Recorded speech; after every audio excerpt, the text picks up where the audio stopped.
नमस्कार। आज का हमारा बिजनेस आइडिया का टॉपिक है एक रेस्टोरेंट बिजनेस के बारे में।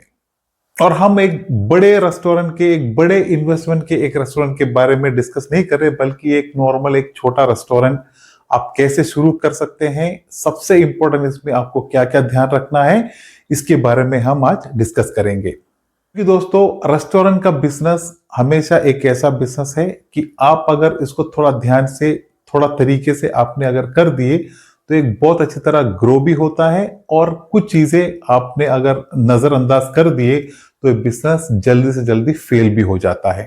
तो आज हम इस बिजनेस को कैसे शुरू करें, किस तरह आपको इसको मेंटेन करना है और कैसे आपको इस बिजनेस को ग्रो करना है, इसके पूरे डिटेल के बारे में डिस्कस करेंगे। रेस्टोरेंट का बिजनेस एक एवरग्रीन बिजनेस होता है। सिर्फ आपको क्या करना है, आपकी क्वालिटी और आपके टेस्ट से आपको आपके कस्टमर को प्रूव करना है और तभी जाके आपका बिजनेस हमेशा आगे डेवलप होता है। तो चलिए एक एक करके देखते हैं कि आप ये बिजनेस को कैसे शुरू करें और क्या क्या चीजों का ख्याल करना है आपको, और ये बिजनेस को आप कैसे आगे सक्सेसफुली ग्रो कर सकते हैं।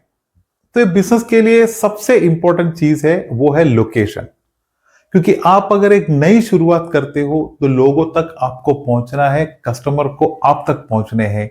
इसलिए आपको एक अच्छे लोकेशन पे ये बिजनेस शुरू करना पड़ेगा। अगर आपका बिजनेस एक ब्रांड बन चुका हो, उसके बाद लोकेशन का इतना इशू नहीं रहता है, क्योंकि कस्टमर आपको ढूंढ के आपके पास आते हैं, क्योंकि आपका टेस्ट, आपकी क्वालिटी ये कस्टमर के लिए इंपॉर्टेंट हो चुका होगा। लेकिन जब एक शुरुआत करते हैं बिजनेस की, तो हमेशा दोस्तों आपको एक अच्छे लोकेशन पे ही शुरू करना है, जहां भी पब्लिक की अवेलेबिलिटी हो।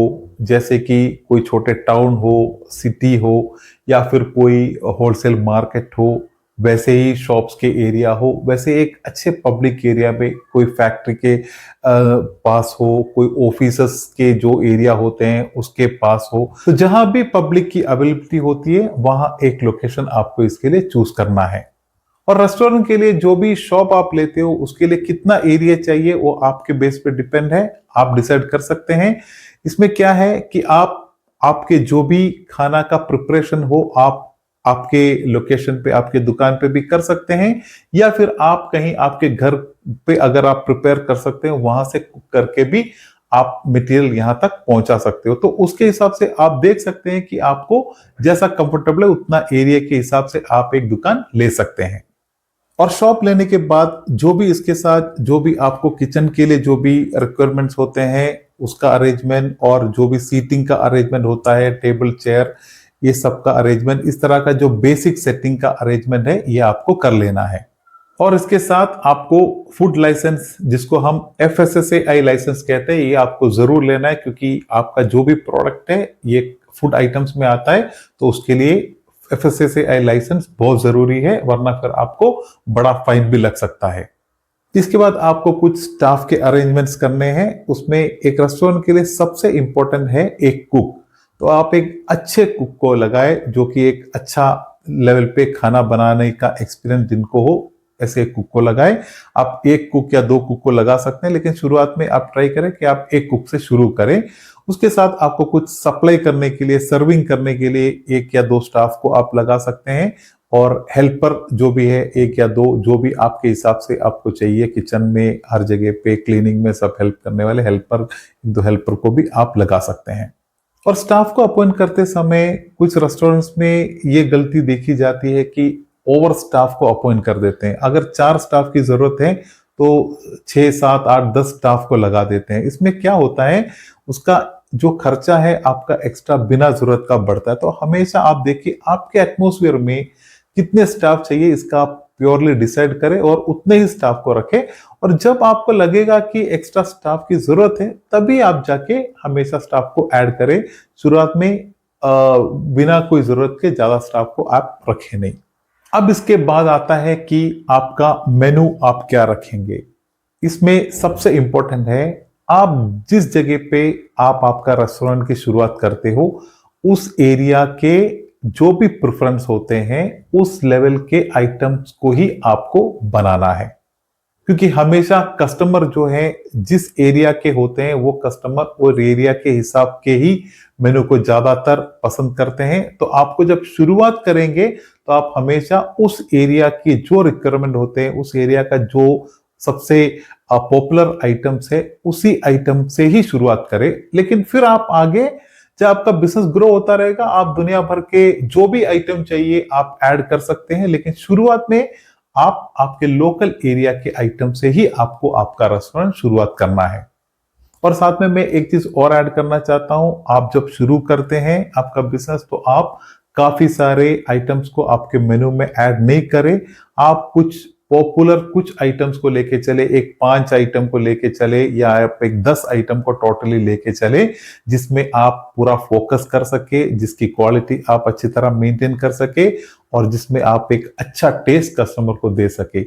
अगर आप पूरे आइटम से कॉन्सेंट्रेट करोगे तो आपको कोई भी चीजें शुरू में आप कंट्रोल नहीं कर पाओगे और आपका बिजनेस बिगड़ जाएगा। तो शुरुआत में सेलेक्टेड डिश ले, लोकल एरिया के हिसाब से, लोकल पसंद के हिसाब से आप डिश को सेलेक्ट करें। और क्योंकि इस तरह के मिस्टेक काफी रेस्टोरेंट्स में होता है, क्योंकि स्टार्टिंग में ही बहुत सारे आइटम मेनू में डाल देते हैं, सब बनाने की कोशिश करते हैं।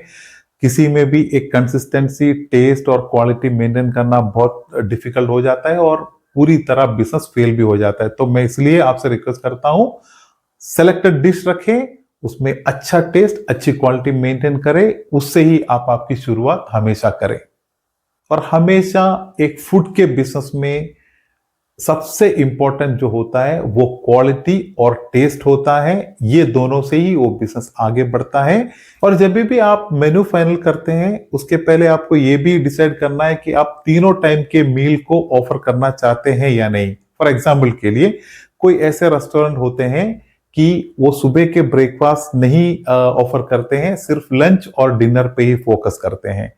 कोई रेस्टोरेंट ऐसे होते हैं कि वो तीनों टाइम के ब्रेकफास्ट, लंच और डिनर तीनों को फोकस करते हैं। इसमें खासकर क्या है, मैं आपसे कहता हूं, आपके लोकल एरिया के डिमांड को आप देखिए। अगर आपको ब्रेकफास्ट के लिए कस्टमर बिल्कुल कम हो तो आप लंच और डिनर पे फोकस करें।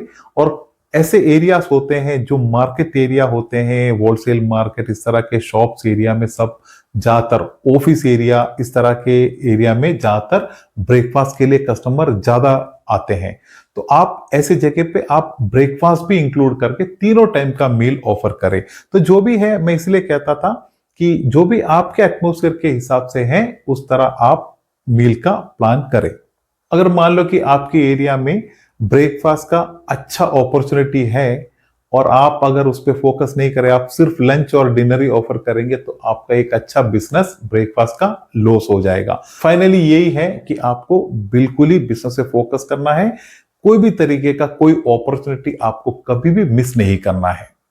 और इसमें आपके बिजनेस के मार्केटिंग में जो है, आपका जो मार्केटिंग है आपकी फूड की क्वालिटी और आपके टेस्ट से ही आगे बढ़ता है। एक रेस्टोरेंट के बिजनेस को मार्केटिंग करने का सबसे आसान तरीका भी वही है, आपकी क्वालिटी और आपका टेस्ट। इस तरह आप नॉर्मल पब्लिक को आपके बिजनेस के साथ कनेक्ट करोगे। साथ ही साथ आप स्विगी, जोमैटो जैसे प्लेटफॉर्म पे आपके बिजनेस को लिस्ट करें, उसके थ्रू भी आपको एक अच्छा बिजनेस जरूर मिलेगा। और इसके अलावा आपके बिजनेस को ग्रो करने के लिए, बढ़ाने के लिए आप क्या क्या कर सकते हैं उसको भी हम देख लेते हैं। उसमें 2 चीजें हैं। सबसे पहले है कि आप पार्टीज के ऑर्डर ले सकते हैं, साथ ही साथ आप कैटरिंग का भी काम उसके बाद शुरू कर सकते हैं। इस तरह आप एक छोटे रेस्टोरेंट की शुरुआत करके आप स्टेप बाय स्टेप आपके बिजनेस को बहुत अच्छी तरह ग्रो कर सकते हैं। और कुछ इंपॉर्टेंट चीजें हैं जो आपको हमेशा इस रेस्टोरेंट के बिजनेस में ध्यान रखना है। उसमें सबसे पहले आपके फूड की क्वालिटी और आपके फूड का टेस्ट बहुत ही इंपॉर्टेंट है। टेस्ट को आप हमेशा एक ही जैसा कंसिस्टेंट रखने की कोशिश करें। अगला है कि आपको आपके हाइजीन पे, साफ सफाई पे काफी ध्यान देना है, क्योंकि एक रेस्टोरेंट का बिजनेस ऐसा है क्योंकि डायरेक्ट पब्लिक के हेल्थ से रिलेटेड, हेल्थ का रिस्क होता है। और दूसरा है कि आपको कस्टमर को अगर परमानेंटली मेंटेन भी करने हो, आपको आपके बिजनेस ग्रो भी करना हो, तो भी आपको हाइजीन बहुत जरूरी है। कि आपको आपके स्टाफ पे कंट्रोल होना चाहिए, क्योंकि एक स्टाफ ओरिएंटेड बिजनेस होता है। आपको कुक, सर्विस, हेल्पर, ये सबके पूरे टीम को मैनेज करने हैं। किचन आपको अंदर कस्टमर के हर एरिया को भी आपको मेंटेन करना है, तो आप स्टाफ पे प्रॉपर कंट्रोल आपका होना चाहिए। और हमेशा आप आपके कस्टमर से जरूर फीडबैक लें। आप आपके कस्टमर को पूछ सकते हैं, आप कस्टमर से फीडबैक ले सकते हैं कि आपकी क्वालिटी, आपका फूड का टेस्ट कस्टमर को कैसा लगा। के थ्रू आप आपके बिजनेस में, आपके फूड के क्वालिटी में, टेस्ट में आप इंप्रूवमेंट भी जरूर कर सकते हैं। रेस्टोरेंट के बिजनेस में इस तरह का फीडबैक हमेशा काफी हेल्प करता है। इस तरह आप एक छोटे रेस्टोरेंट से शुरू करके उसको एक अच्छे लेवल पे आप आपके रेस्टोरेंट को बिल्डअप कर सकते हैं। आपकी एक ब्रांड वैल्यू मार्केट में इस तरह आप बिल्डअप कर सकते हैं। तो यही था आज के वीडियो के टॉपिक के बारे में। जो भी आपके फीडबैक हो प्लीज आप कमेंट में मुझसे शेयर करें। तो मिलते हैं एक बढ़िया बिजनेस वीडियो के साथ, तब तक के लिए धन्यवाद। जय हिंद।